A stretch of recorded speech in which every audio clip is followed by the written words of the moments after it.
વધુ એક સમાચાર પાટણથી આ સમાચાર મળી રહ્યા છે તેની પર પણ નજર કરી લઈશું। પાટણમાં મેડિકલ કોલેજના વિદ્યાર્થીનું રહસ્યમય મોતના મામલે આ સમાચાર હાલ પ્રાપ્ત થઈ રહ્યા છે। વિદ્યાર્થીના મોત અંગે પરિવારજનોએ રેગિંગ થયાનો આક્ષેપ પણ કર્યો છે। સિનિયર વિદ્યાર્થીઓએ 2 થી 3 કલાક રેગિંગ કર્યાનો આક્ષેપ કર્યો છે। સુરેન્દ્રનગરનો વિદ્યાર્થી MBBSના પ્રથમ વર્ષમાં અભ્યાસ કરતો હતો। મૃતદેહને પીએમ અર્થે પાટણ સિવિલ હોસ્પિટલમાં ખસેડવામાં આવ્યો છે। સમાચાર પાટણથી આપને જણાવી દઈએ, જ્યાં મેડિકલ કોલેજમાં વિદ્યાર્થીના રહસ્યમય મોત મામલે આ સમાચાર મળી રહ્યા છે।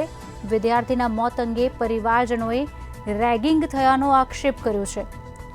સિનિયર વિદ્યાર્થીઓ દ્વારા તેની 2 થી 3 કલાક રેગિંગ કર્યાનો આક્ષેપ પરિવારજનો કરી રહ્યા છે।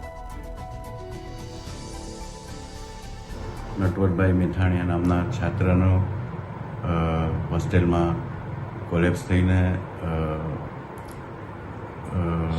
એની જે બોડી છે એટલે પેશન્ટ તરીકે એને કેઝ્યુઅલ્ટીમાં લઈ જવામાં આવેલ રાત્રે, અને અમારા ડૉક્ટરોએ એની પર સારવાર કરીને રિવાઇવ કરવા ટ્રાય કરેલ, પણ જે થઈ શકે નથી। વિદ્યાર્થીઓને પૂછપરછ કરતાં એવું જાણવા મળેલ છે કે સિનિયર વિદ્યાર્થીઓએ તેમને 3 કલાક ઊભા રાખીને ઇન્ટ્રોડક્શન આપવાની વાત કરેલ હતી, અને જે દરમિયાન આ ઘટના બનવા પામેલ છે। જો કમિટી પ્રમાણે અને જે તે સમયે પોલીસને બી ઇન્ફોર્મ કરીને એના એક્સિડેન્ટલ ડેથની વાત કરવામાં આવે છે, એના પેરેન્ટ્સને પણ ઇન્ફોર્મ કરવામાં આવેલ છે, બોલાવીને એમને સાંત્વના આપીને પોસ્ટમોર્ટમ માટે પણ વાત કરેલ છે।